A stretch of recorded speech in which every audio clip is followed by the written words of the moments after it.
সকলোকে পুনৰ ধন্যবাদ জনাইছোঁ। এতিয়া আমি গ্ৰন্থ উন্মোচনৰ কাৰ্যসূচীলৈ যাব বিচাৰিছোঁ। আমাৰ শ্ৰীমন্ত শংকৰদেৱ সংঘক কেন্দ্ৰীয় সাংস্কৃতিক বিভাগৰ প্ৰাক্তন সম্পাদক শ্ৰদ্ধাৰ শ্ৰীযুত ধ্ৰুৱজ্যোতি খনিকৰ ডাঙৰীয়া দেৱক আমি গ্ৰন্থখনি উন্মোচনৰ কাৰণে আগবাঢ়িবৰ কাৰণে অনুৰোধ জনাইছোঁ।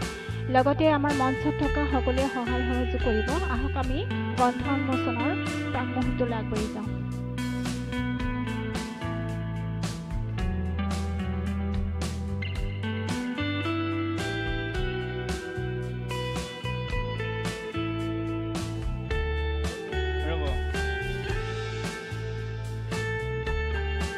আমাৰ ৰাজুৱা ছাৰো আছে, ৰাজুৱা ধন্যবাদ জনাইছোঁ।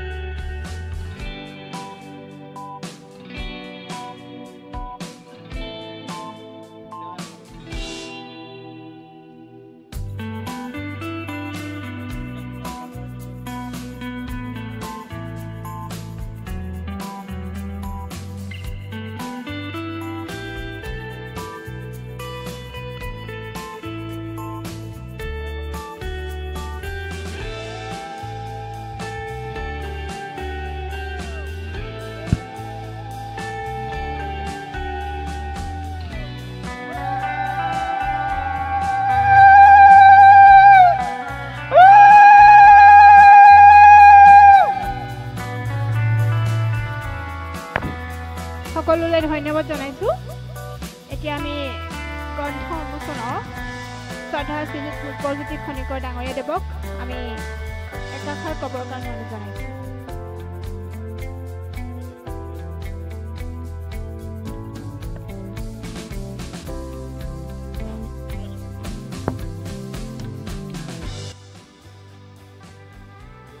কৃষ্ণ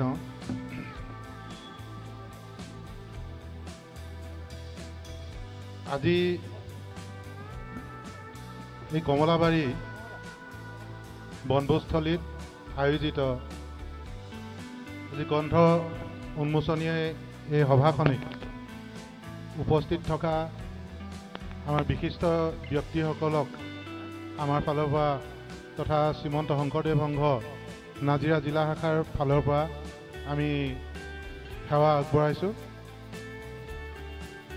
আৰু এই বনভোজস্থলীত উপস্থিত হোৱা আমাৰ অসমৰ বিভিন্ন প্ৰান্তৰ পৰা আহি উপস্থিত হোৱা বনভোজপ্ৰেমী ৰাইজক আমি এই বনভোজস্থলীৰ এই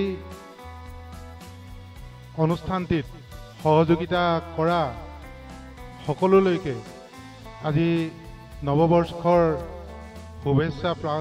শুভেচ্ছা আগবঢ়ালোঁ। আজি এই গ্ৰন্থৰ অনুভৱৰ দলিচা শ্ৰদ্ধাৰ শ্ৰীমন্ত শংকৰদেৱ সংঘৰ একান্ত সংগী ONGCৰ কৰ্মচাৰী আৰু আমাৰ শ্ৰীমন্ত শংকৰদেৱ সংঘৰ যথেষ্ট উদ্যমী আৰু সামাজিক সাংস্কৃতিক আমাৰ ব্যক্তি এই ভৱানন্দ বৰা আমি এতিয়া নহয় আজি কেইবা বছৰ আগৰ পৰা তেখেতে আমাৰ লগত আলোচনা কৰে আৰু তেখেতে শ্ৰীমন্ত শংকৰদেৱ সংঘত যেতিয়াই কিবা অনুষ্ঠানটি হয় সাহিত্যৰে হওক সংস্কৃতিৰে হওক তেখেতে তাত ওতঃপ্ৰোতভাৱে জড়িত হয়। অকল তেখেতেই নহয়, তেখেতৰ সহধৰ্মিনী মঞ্জু ঘৰফলীয়া বৰা আয়ো সেই অনুষ্ঠানবিলাকত অৱশ্যেই উপস্থিত থাকে। আৰু আজি এই কবিতা পুথিখন নাজিৰা আঞ্চলিক সাহিত্য সভাৰ দ্বাৰা প্ৰকাশ কৰিছে। ইয়াৰ আগতেও প্ৰথম প্ৰকাশ 1 জানুৱাৰী 2024 বৰ্ষত হৈছিল আৰু তেখেতে এই কবিতা পুথিখন তেখেতৰ